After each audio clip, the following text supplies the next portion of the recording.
লক্ষ্মীপুর নামে একটা ছোট্ট গ্রাম। গ্রামের চারপাশে বিস্তীর্ণ ফসলের মাঠ, আমন ধানের গন্ধ আর শীতকালে সরিষার হলুদ ফুল যেন গ্রামের বাড়ি সাজিয়ে রাখে। লক্ষ্মীপুরের অধিকাংশ মানুষ কৃষক। বাপদাদার জমিতে তারা চাষবাস করে। গরমের সময় ধান, শীতকালে আলু আর পেঁয়াজ, আর বর্ষায় সবজির চাষ। ফসল ফলানোর জন্য সারা বছর ঘাম ঝরানো মান্দা কাজ তাদের করতে হয়।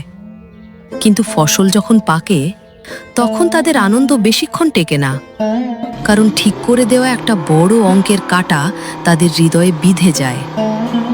বাবু দালাল। বাবু দালাল গ্রামের প্রধান ফসলের ব্যবসায়ী। বাড়ি শহরে, চেহারায় কেমন যেন ধনী, গোছের পোশাক। প্রতি বছর যখন ফসল তোলার সময় আসে, তিনি লম্বা কালো গাড়ি চালিয়ে গ্রামে আসেন। এসেই শুরু করেন কেরামতি। কৃষকদের ডেকে বলেন, এইবার ফসলের দাম পড়েছে, তাই কম দামেই কিনতে হবে। কৃষকদের কোনো জবাব নেই। তাদের মাথায় হাত। কারো পেটে ছেলে মেয়ে, কারো মেয়ের বিয়ে, কারো বাড়ির টিনের চাল বদলানোর টাকা জোগাড় করতে হবে। বাবু দালাল সুযোগ বুঝে দাম বাড়ি কমিয়ে দেন। এদিনও ব্যাপারটা ঘটল। মাঠের ধারে একটি আম গাছের নিচে বৈঠক বসেছে। গ্রামের প্রায় 20টি কৃষক সেখানে উপস্থিত। সবার মুখে হতাশা।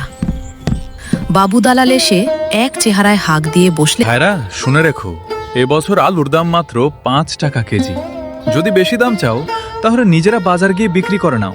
জানি তোমাদের সাধ্য কতটুকু। শহরে অনেক খারাপ লোকজনও থাকে, তারা মারধর করে সব নিয়ে চলে যায়। তাই বলছি, আমার কথাই মেনে নাও। একজন বুড়ো কৃষক রামপ্রসাদ হাত জোড়ো করে বললেন, বাবু ঠাকুর, আমাদের তো খরচই ওঠে না। সার, বীজ, মজুরি সব মিলিয়ে প্রতি কেজিতে খরচ পড়ে প্রায় 7 টাকা। আপনি তো 5 টাকা দেবেন, তাহলে তো আমাদের ঘাটতিতেই বিক্রি করতে হবে। একটু দয়া করুন আমাদের। বাবু দালাল চোখ পাকিয়ে বললেন, কি বলছো রামপ্রসাদ? 7 টাকা খরচ? তোরা নিশ্চয়ই শহরের হিসাব জানিস না। দাম কমেছে, দিতে হবে তো দাও, না হয় যাও। আরও কৃষক আছে যারা 5 টাকাতেই ফসল বেচতে রাজি। ঠিক আছে বাবু, 5 টাকাতেই রাজি আছি। আর যা হোক, কিছু টাকা তো মিলবে। এই কথা বলে সবাই যে যার বাড়িতে চলে যায়।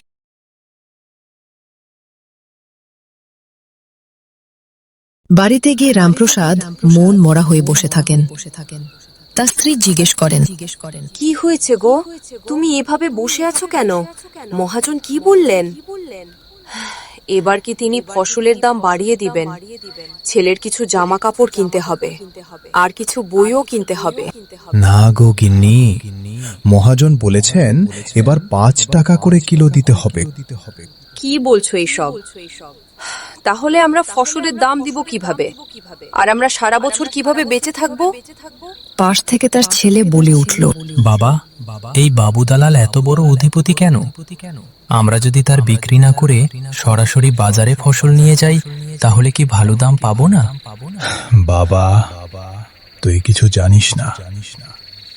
শহরের বাজার খুব জটিল। সেখানে দোকানদার কৃষকদের ফসল কিনতে ভয় পায়, কারণ দিনের শেষে যদি ফসল বিক্রি না হয় তাহলে নষ্ট হয়ে যাবে। আর বাবু দালাল বড় পাইকারি ব্যবসায়ী। সে গ্রামের সব ফসল একসাথে কিনে নেয়, লরি ভরে শহরে নিয়ে যায়। আমাদের মতো গরিব কৃষক শহরে গিয়ে দরদাম করবে? দোকানদাররা তো ওর ভরসায় চলে।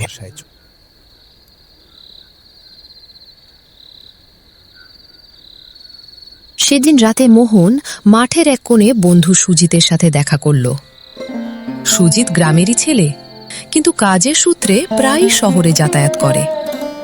দোকানদার, ব্যবসায়ীদের সাথে তার আলাপ আছে। মোহন বলল, সুজিত, আমাদের গ্রামের এই দালালি ব্যবসা বন্ধ করতে হবে। তোর তো শহরের অনেক ব্যবসায়ীদের সাথে পরিচয় আছে, তুই আমায় সাহায্য করবি?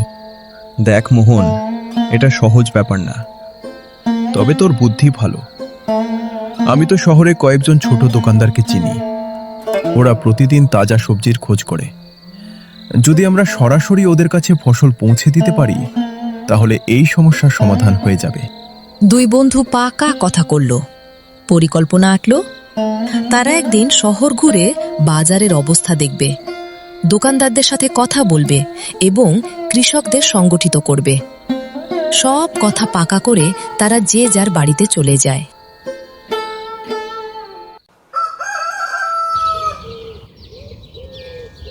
পরদিন ভোরবেলা মোহন ও সুজিত সাইকেল চড়ে শহরের উদ্দেশ্যে রওনা দিল। শহর প্রায় 15 কিলোমিটার দূরে। পথে আলাপ চলছিল কিভাবে লাভজনক ব্যবসা শুরু করা যায়। শহরের কাঁচা বাজারে পৌঁছে তারা দেখল ভোর রাতে কত তো মানুষ সবজি কিনতে আসে। এক দোকানের মালিক কালু সাহার সাথে পরিচয় করিয়ে দিল সুজিত। কালু সাহা একজন সাদাসিধে ব্যবসায়ী। তিনি বাবু দালালের কাছ থেকে প্রতিদিন সবজি কিনতেন, কিন্তু দাম নিয়ে নাখোশ। মোহন সাহস করে বলল, কালু কাকা, আমার গ্রামের কৃষক সরাসরি আপনাকে তাজা সবজি দিতে পারে, তবে দাম পড়বে 12 টাকা কেজি। আপনারা তো বাবু দালালের কাছ থেকে 20 টাকা কেজি কিনছেন, আর আমাদের কাছ থেকে কিনলে কম দামে পাবেন। কি বলছিস? বাবু দালাল ছাড়া কি গ্রাম থেকে সবজি আনা সম্ভব? তিনি তো সব সিস্টেম নিজের দখলে রেখেছেন। আমার কোনো সমস্যা হবে না তো?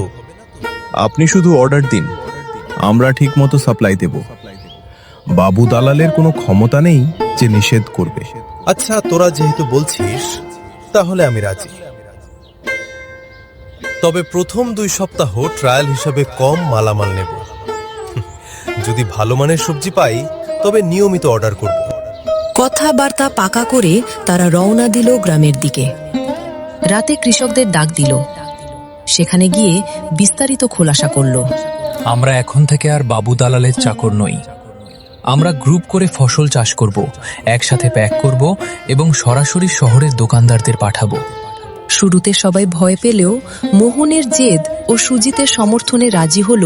15টি কৃষক পরিবার করে একটি কমিটি গঠন হল। রামপ্রসাদ সভাপতি, মোহন সম্পাদক আর সুজিত মুখপাত্র। ঠিক হলো, প্রত্যেক সপ্তাহে সোমবার ও বৃহস্পতিবার শহরে সরবরাহ করা হবে। যাতায়াতের জন্য একটি ভ্যান ভাড়া করা হবে। প্রাথমিক খরচ সবাই মিলে ভাগ করে নেবে। প্রথম চালানের আগের রাতে তারা ট্রাকে মাল লোড করে।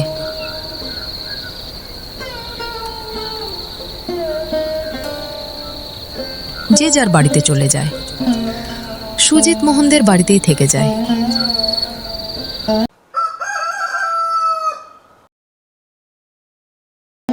ভোরে লরি বোঝাই করে মোহন ও সুজিত বাজারে গেল।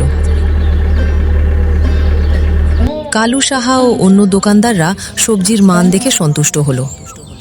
মোহনের মাথা থেকে নামলো যেন হাতির পাহাড়। বাড়ি ফিরে দেখে কাকার মুখ শুকনো। মোহন জিজ্ঞেস করল, কি হয়েছে? তুমি এভাবে চুপ করে বসে আছো কেন? দেখো, সব মাল বিক্রি হয়ে গিয়েছে। দোকানদাররা অনেক খুশি। এবার থেকে রোজ অর্ডার করবেন তার। বাবু দালাল গ্রামে এই খবর পেয়ে হুঁশিয়ারি দিয়েছে, যারা তোদের সাথে কাজ করবে তারা চিরকালের জন্য নাকি ওর দোকান থেকে বাদ পড়বে এবং ওদের নাকি ক্ষতিও করবে। মোহন বলল, আমরা এখন নিজেরা চলতে শিখে গেছি। এখন আমরা কাউকে ভয় পাই না। বাবু দালাল যদি কোনো ক্ষতি করতে আসে তাহলে আমরা সবাই মিলে রুখে দাঁড়াবো আর ওকে উচিত শিক্ষা দিব। তারপর মোহন সবাইকে তাদের টাকা বুঝিয়ে দিল। কিছুদিন পর যখন আবার তারা ট্রাক ভর্তি করে রওনা দিল, পথে বাবু দালাল তাদের আটকালো এবং মাল নিয়ে যেতে বারণ করল। এই খবর গ্রামবাসীরা পাওয়ার পর সবাই ছুটে এলো এবং বাবু দালালকে ভয় না পেয়ে সবাই রুখে দাঁড়ালো। বাবু দালাল ভয় পেয়ে সেখান থেকে চলে গেল। তারপর মোহন বলল, যদি আমরা দৃঢ় সংকল্পবদ্ধ হই, একে অপরের পাশে দাঁড়াই এবং সঠিক পরিকল্পনা নিয়ে এগিয়ে যাই, তাহলে কেউ আমাদের দমন করতে পারে না। বদল আসতে চাইলে নিজের পায়ে দাঁড়াতে জানতে হবে। গ্রামের সেই ছোট্ট মোহন আজ সত্যিকার অর্থেই বড় মোহন হয়ে উঠেছে।